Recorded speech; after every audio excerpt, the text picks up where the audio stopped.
I should be dead, to put it bluntly. I've actually been clinically dead 6 times. And you know, if you feel that, that's purpose. When you serve your purpose, it's gone. God's not going to keep you without purpose. So if you're alive and you're here, God's got a purpose for you. And we don't all serve the same purpose. If we did, we wouldn't be individuals. That's it keeps coming to my head. You know, a church is not the perfect Christians in the perfect setting. It's a bunch of misfits that God threw together in order for us to blend and to be able to reach different places so that we can give testimony to those that others can't. I can't go into a pulpit in front of a bunch of people who have never been down the life I've been down and preach to them and touch them the way I can the ones that have. We're all meant to hit different aspects in different lives, and that's what puts us perfect in God's word. We're not, there's no such thing as the straight line. This is where you come from, this is where you're going, this is what you're doing. There's some zigzags and some crooks and some curves, and you know, us on our motorcycles, we love those curves, but God puts us in those curves so we can straighten out and hit where we got to go. If he put us in a straight line, then why did he have to go die for us? Because if we were on a straight line, we wouldn't be in sin. Well, we got to hit those curves in order to accept his love and his grace. So, I mean, again, there's so much going on right now. I'm trying to calm my thoughts to get it where God wants it and not where I want it. So I'm going to start in 2 Corinthians chapter 12, verse 7 through 10. And it says, unless I should be exalted above measure through abundance of the revelations, there was given to me a thorn in the flesh, the messenger of Satan, to buffet me, lest I should be exalted above measure. For this thing I besought the Lord thrice, that it might depart from me. And he said unto me, and now keep in mind, this is in red, this is Jesus saying this, my grace is sufficient for thee. My strength is made perfect in weakness. So no matter what you're going through, his grace is perfect. It's not to be questioned. It's not to be second guessed. It's sufficient and it's perfect. Most gladly, therefore, will I rather glory in my infirmities, that the power of Christ may rest upon me. Therefore I take pleasure in infirmities, in reproaches, in necessities, in persecutions, in distress, for Christ's sake. For when I am weak, then am I strong. You know, and that has hit me between the eyes in the past 2 weeks. Ever since I sent Dallas the message, I quit my job because I got so angry, and it wasn't nothing different than what I've been going through for the past year. But I felt like I was disrespected. I tried to explain it. It got rejected, and I got into the man in me. Thank God I didn't get into the man in me I was 5-6 years ago, because I wouldn't be here. I'd be behind bars right now. But through God's grace, I got to sit down and explain to them, y'all don't know who I was compared to who I am. With God working through me, he's taught me that his grace is sufficient so that I can calm myself enough to speak versus act. And I did not speak out of anger, because trust me, it took everything I had to hold my tongue, and I'm sure all of us has been there. But I spoke and said, the best thing for you to do is go that way and get away from it. And like I said, this is going to hit me between the eyes probably more than any of you. But God gave me the understanding that if I act like that, who am I? You know, I'm trying to tell people and show people what Jesus is about. Well, if I'm trying to show them and I get into the world on me, I could have misled that whole situation.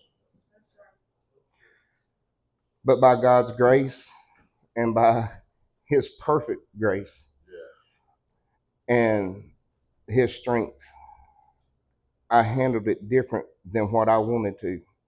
And that wasn't through me, that was through him. Christ was sitting there right beside you. He always is.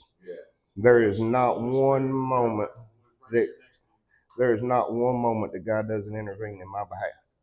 Not one moment. You know, if there's a moment that I step away, He's still there. You know, that's a whole nother sermon that that's hitting me right now, and I'm not even gonna go to it. But that was thrown on me too. You know, that's in these notes. It was. All right, I'm gonna go to 2 Timothy chapter 2, verses 24 through 26. And the servant of the Lord must not strive, but be gentle unto all men, apt to teach patience, in meekness instructing those that oppose themselves, if God peradventure will give them repentance to the acknowledgement of the truth, and that they may recover themselves out of the snare of the devil, who are taken captive by him at will. And that's speaking, a lot of people are going to say this don't go hand in hand, but it does. That's telling you that you have the right to call your brothers and sisters out when they're in the wrong, but you do it one-on-one. You don't go, if you feel that they've come against you, you don't go to, if Joe comes against me, I don't go to John and say, John, can you believe what Joe did? I pull John away from the public eye, away from everybody's eye. I sit down with him and we have a conversation. And if you can't have that conversation, then keep your mouth shut. Because when you speak against another brother without going to that brother, you're not in God's will. You're not. And where this goes hand in hand is, you know, you get in pain and you want to lash out, and then you remember that God's glory and His grace is sufficient, and let His grace overtake when you go to your brother. You've got, and again, I'm speaking to myself because I went through this last week. You've got to have yourself in control through God, not through yourself, through God. Because if you get into the part of yourself, you've already lost the battle. You're not going to do it the way God intends. So when you speak to anybody, I don't care what it is, and Lord knows, Myrtle Beach traffic, I'm guilty of speaking in my car to people who cut me off and slam on brakes and whatever, and I'm going, good gracious, you know, and without thinking, you go, I hope you get pulled. I hope you blow a tire and you on the side of the road when I come by you. And you know, that ain't speaking how it needs to. You need to be, God, be with them. If they're in that kind of hurry and they need to get there, be with them and bless them and touch them. And you get caught up in self, which me and Marie was talking about that outside. Self is our biggest battle.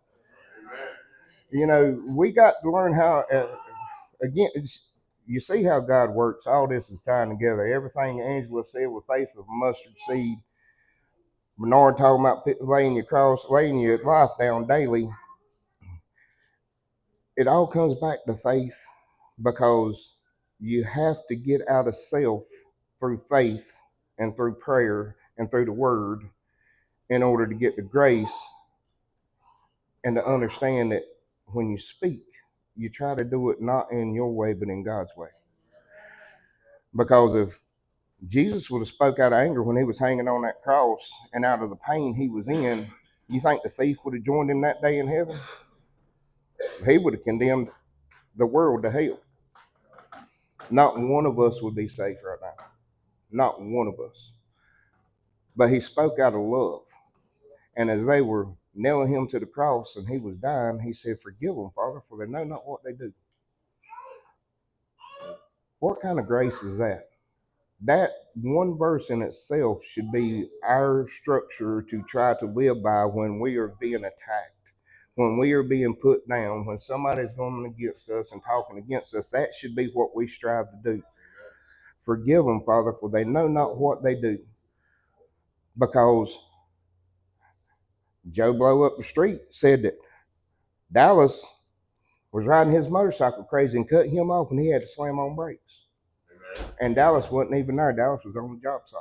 But because it looked like Dallas's bike, somebody spoke against him. Well, rather than coming to Dallas, they go tell five more people, and those 5 people are looking at Dallas sideways. Then they come to Dallas, and I wasn't there. Well, that ain't what they said. Well, forgive them, for they know not what they do.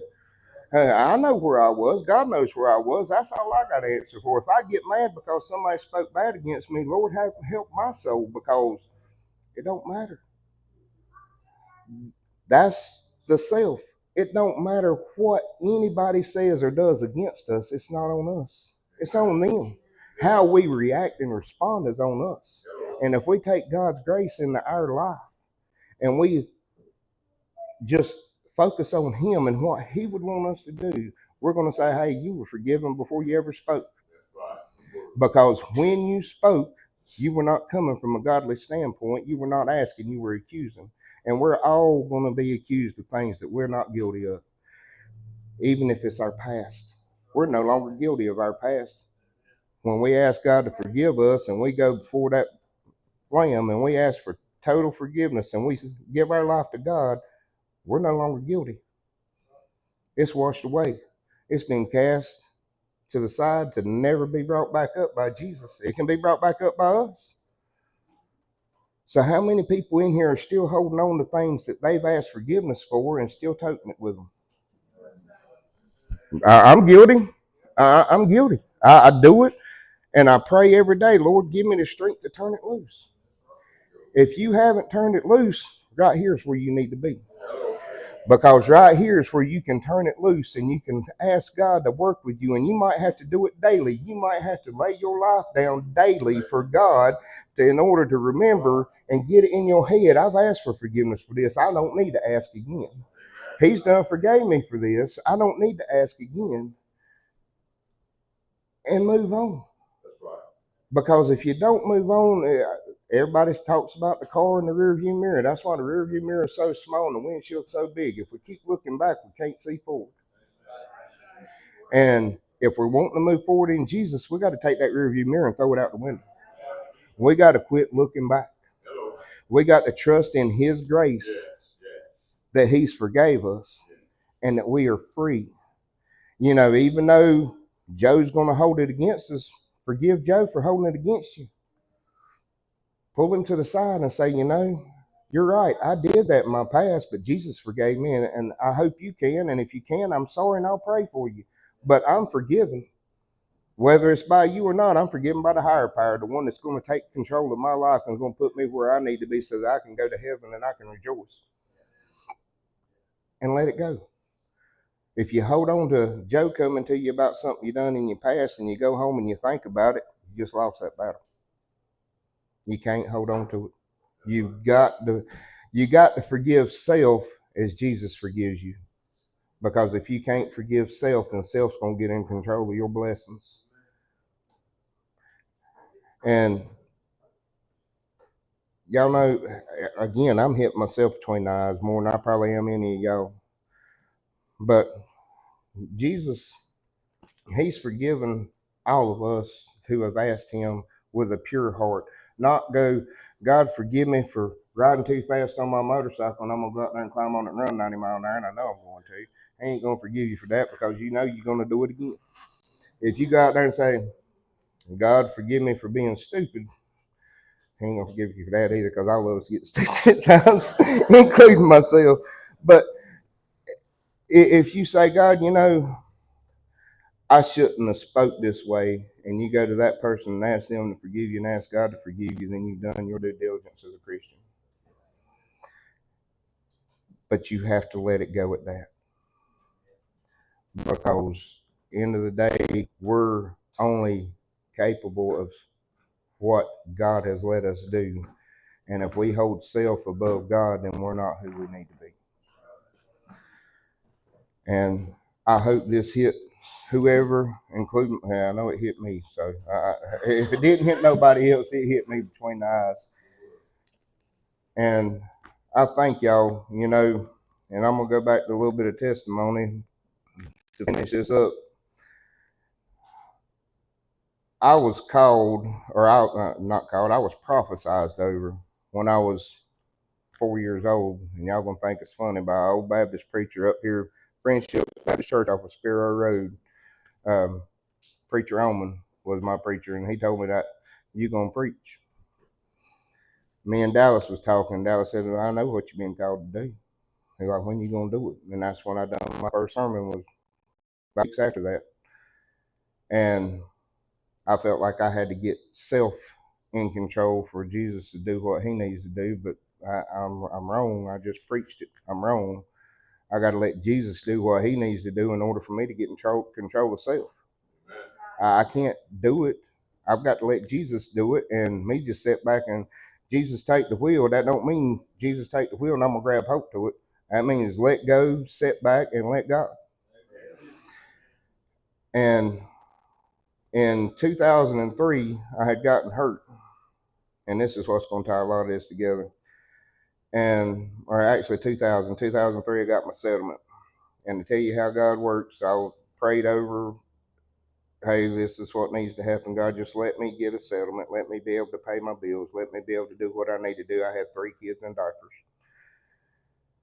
It was before my 4th one even come along.